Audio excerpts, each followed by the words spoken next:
Hi, and welcome to Rabbit and Moon Tarot. My name is Angel, and I'll be doing a collective read today. Now, the way that I kind of do my readings is I don't particularly focus on a sign or a question. I let the message come forward as it will. So I'm going to use some oracle cards right now to gauge the energy of the collective that's tapping in, that is stepping forward. So if you give me a second just to feel into the energy of those who may be present. If there is something that you, the viewer, is looking for as far as answers, guidance, confirmation, validation, hold it in your mind, hold it in your heart, and hopefully the message will come through to help you. Now, mind you, this is a collective reading, so this is for all of YouTube. So this may be a reading, it may not be. If it resonates, take it. If it isn't, maybe your reading is for another day. But let's go ahead and get started. What is the collective, my beautiful luminaries? Pardon me for hitting the mic. What are we tapping into today? So we have nirvana, bliss, heaven,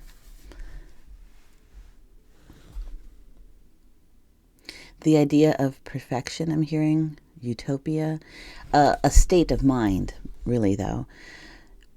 A feeling of contentedness, of happiness, of bliss. Perhaps this is a goal that you're setting for yourself, or what I'm hearing right now is it is a goal. There's a certain level of happiness and bliss and peace that you all are calling into your lives. But I just heard it feels so far. Like you can see the goal. Like you know what you want. You can see the goal, but I'm seeing I'm seeing the 10 of Wands right now. I'm seeing the road stretching out before farther and farther. And there's a town with a sun over it and people waiting. And then there's someone carrying the bundle of staves or staffs or wands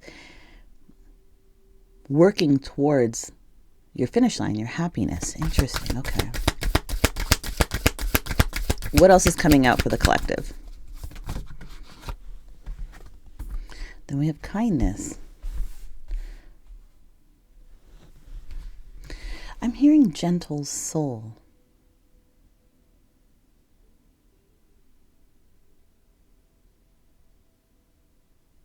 This is, okay.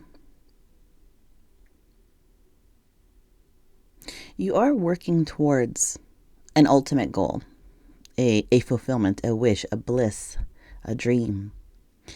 And then this kindness card, I'm not saying that you're not kind, but what you're searching for is kindness, acceptance, softness, friendship, family, coworkers, a relationship, something that has a kindness that perhaps was not bestowed on you in early life. Now that can vary. Take it as it resonates. Some of you may have had some pretty textured and gritty childhoods. And I'm hearing some of you just felt lonely.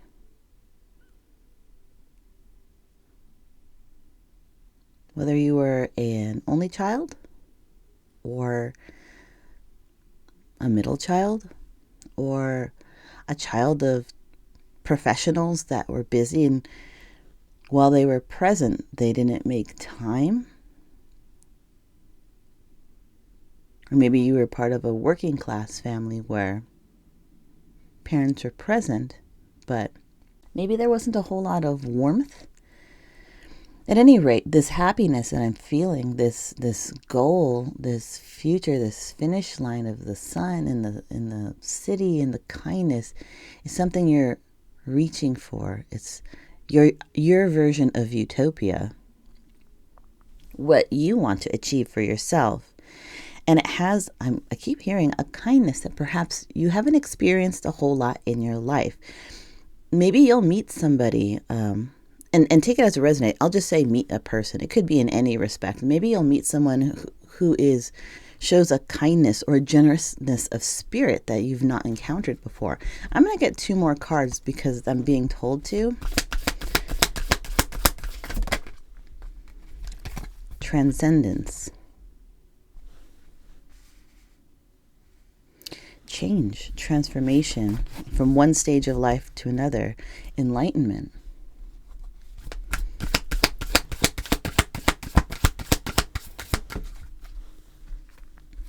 And reciprocity. Okay, yes. So, I'm going to put these aside for right now. My luminaries. Your goal is to create a better life than what you grew up with.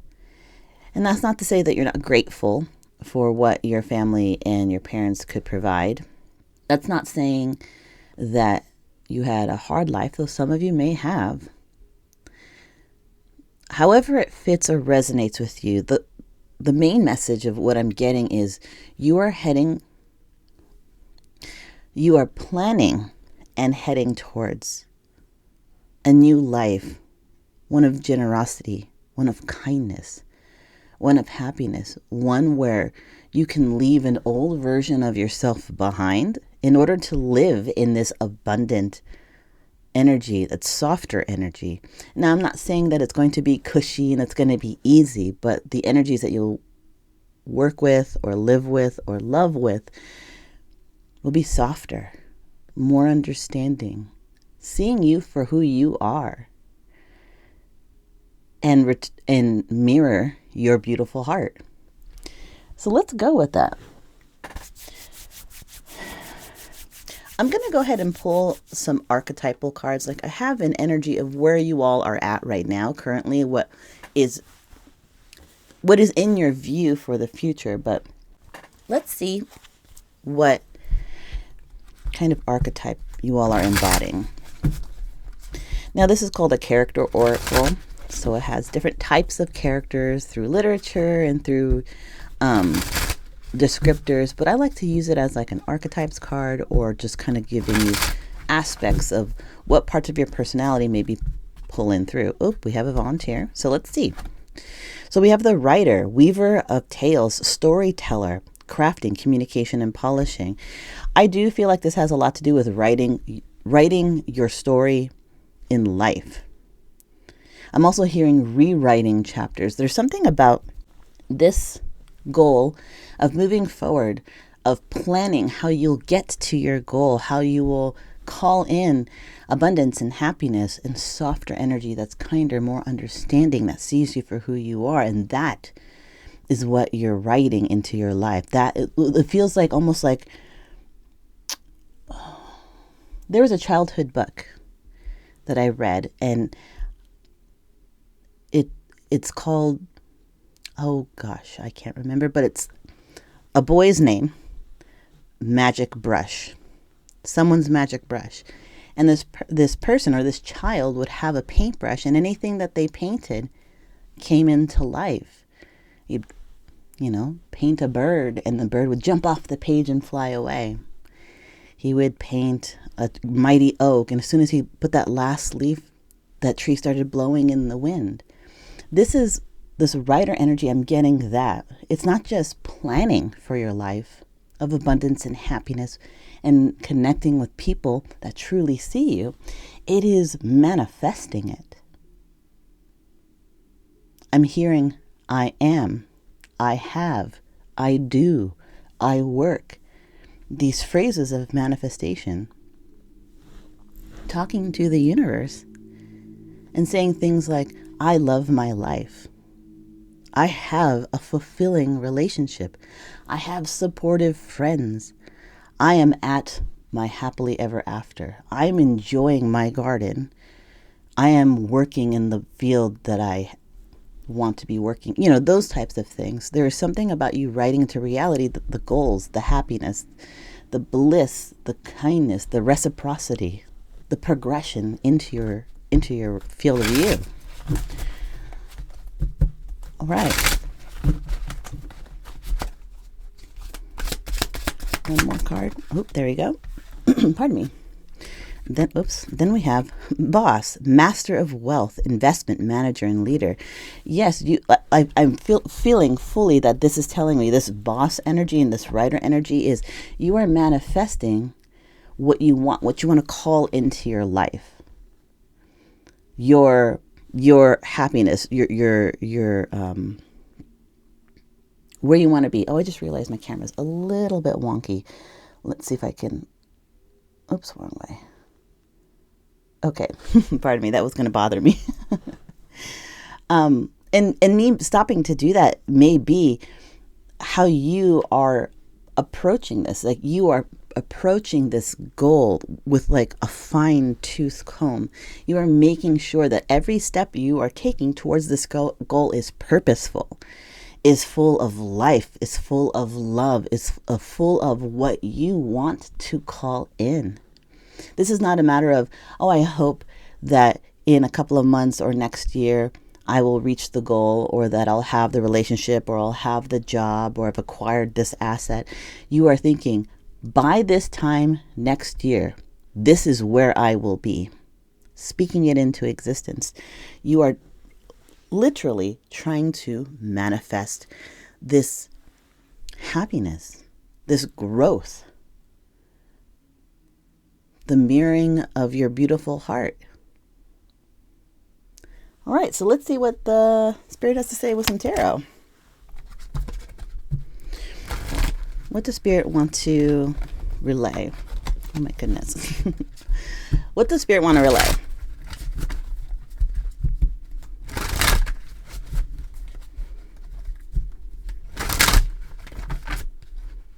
I'll pick those up. All right. Can I get some clarification on my beautiful luminary, the viewer, what their path will look like from where they are now to where they plan on being?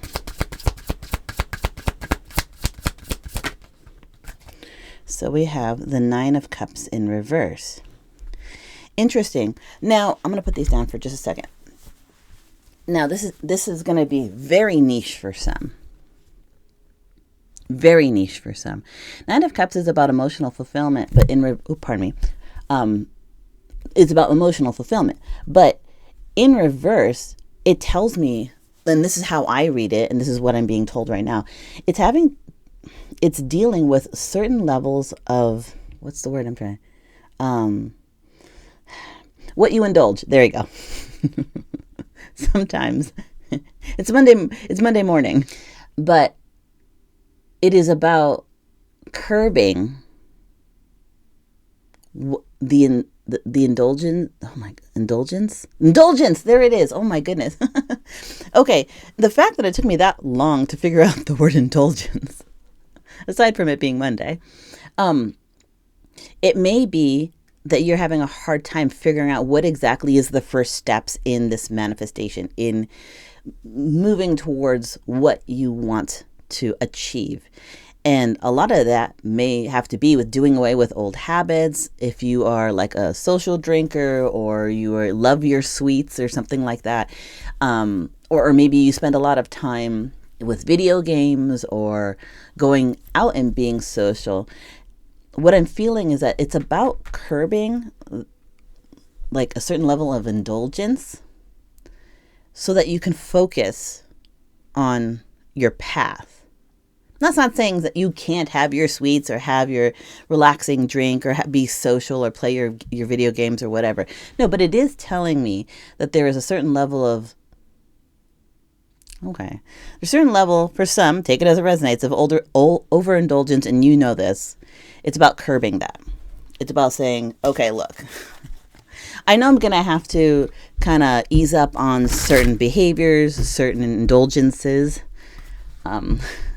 to really focus and make space for this.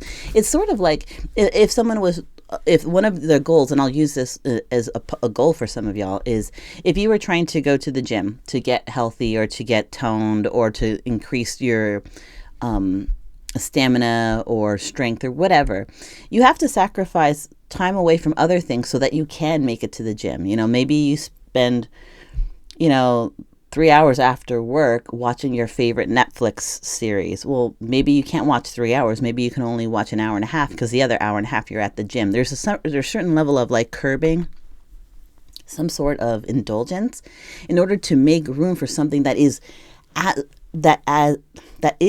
as important as I'm feeling it in this reading. If you want it, you have to kind of curb or reshape or reallocate your time and where you put your energy. What other messages does Spirit have?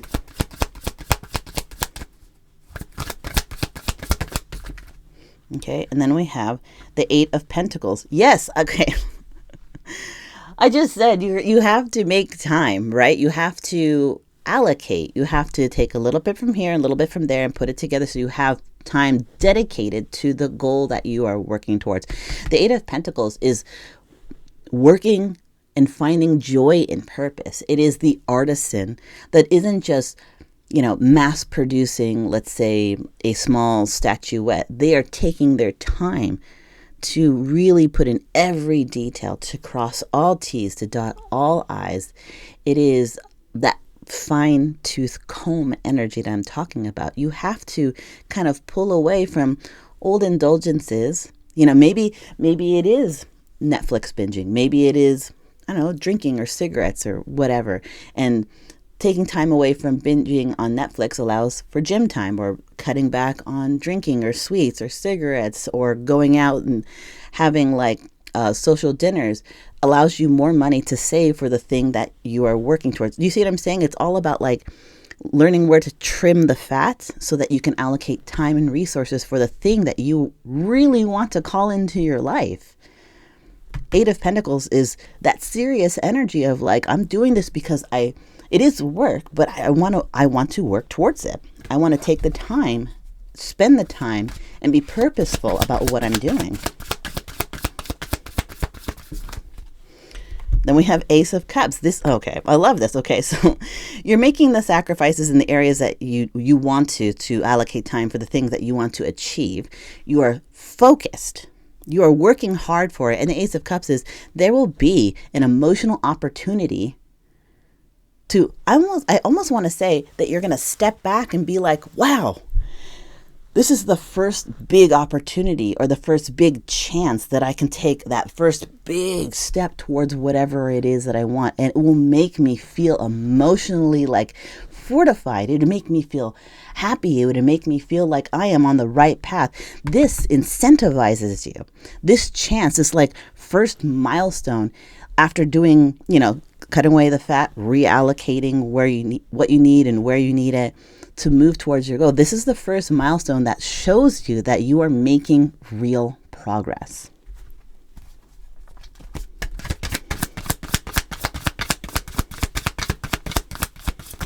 Okay, well, we'll take these last three.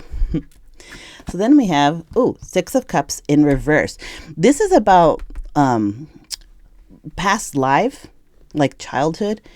And so what I'm seeing is there may have been something in your childhood that been a little bit textured, a little bit gritty, a little bit difficult, but that through this process, you are dealing with, something tells me that through this process that you're working towards whatever it is, because I can't see what it is. I can feel that it's important to you. But some of it has to do with dealing with the past. Really, there's three. Okay. I'll have these ready for. So dealing with the past. Dealing with inner child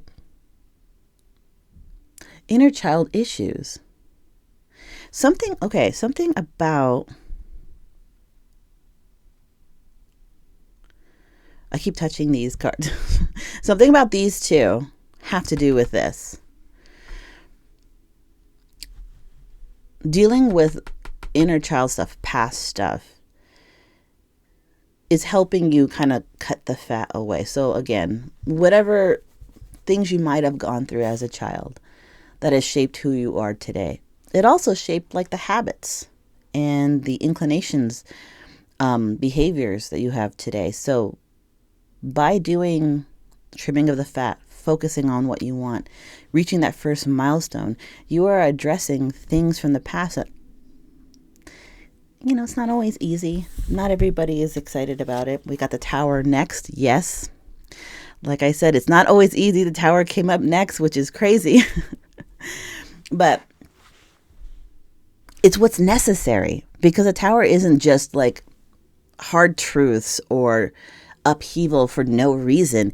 It is necessary to clear the way. It's essentially like the storm that blows things away from the path in front of you. Maybe you had like logs and bushes and whatever, some such on the road, but the storm comes through, and yes, it's scary. Yes, it can be intense. Yes, you have that naked moment of realization that's like, wow, I didn't realize that the behaviors, the habits, the inclinations, the maybe even some extracurricular activities that I had may have been a coping mechanism or something tied to my past that I want to work towards this. And so I need to kind of trim the fat, really work into what I want, reaching a milestone, feeling like, wow, this really, the progress that I've made so far is really incentivizes me to go forward. And some of that progress may even be the realization that you had to deal with some past, I was about to say past life. So maybe it's past, past versions of yourself, maybe young adult, maybe teenager, maybe child, or maybe past life, dealing with that. And it does cause, a little bit of a tower moment, but it's necessary because the next card is the World. This is about closing out those cycles. No longer allowing those old cycles to write your future story. You, the writer, you, the painter, painting things into reality, are creating the life that you want right now. You're no longer just accepting. You're no longer in a cycle of just endurance because that is what you've done in the past. No, you are in a new phase. You are entering a new chapter where you write how you want your life to go. Next card is the Four of Pentacles. You are protecting this. This is so important to you. The Four of Pentacles is about holding on to something and really holding on tightly so you don't let it go. But with the cards preceding this, this tells me, sorry, I'm getting tongue-tied because the energy is coming in real fast. This tells me that this is so important to you. I almost feel like you're white knuckling it. Like it's so very pertinent to the journey that you are on right now. In this month of April, I feel like a lot of people are being really incentivized by this, fiery energy of the year of the fire horse. It's sort of like, the best way to put it is, I feel like the collective, this right here, you're like a bow and an arrow. You yourself are the arrow, and you're being put into a bow and you're being drawn back. And that drawing back was our Mercury retrograde, that really, really strong, that really, really pertinent Mercury retrograde. You were put into that bow and that arrow was pulled back, and you were reviewing all these things in Mercury retrograde, and the bow or the arrow is shaking in the bow. And now that we're in April, and now that you want to like move forward and transcend and find kindness and reciprocity, you want to write your own destiny. You want to be the maestro of your own destiny, and you're willing to do the work. The fire energy that you're experiencing right now is you're in this bow, and you're shaking, and it finally releases, and you are catapulted forward, not because someone's telling you have to, but because it exists in you. The fire within is catalyzing you, is incentivizing you. It is pushing you forward because you're being led by your own inner moral compass, what you want for yourself.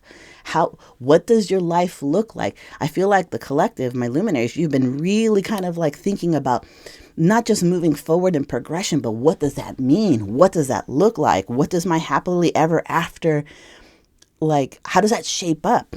How do I experience? What am I feeling when I'm in that space? What do I imagine it will feel like? And remembering and feeling and hoping and holding on to that feeling, how you want to feel in the future, and using that, I want to say like a future memory, holding on to that feeling of that future memory and using that as incentive, as a catalyst to continue moving forward. So, my luminaries, that is the message that I have for today. Thank you so much for clicking on this channel. I know it's very, very small. And I don't have a set schedule because I only read as the Spirit moves me to. So I'll do my best to honor the messages that comes through so that I can channel them for you. So I hope this helped. I really do. If it did, please consider like, sharing, subscribing, or hitting that little thumbs up. It definitely does help my channel. But this is Rabbit and Moon Tarot. My name is Angel, and I will see you at the next reading.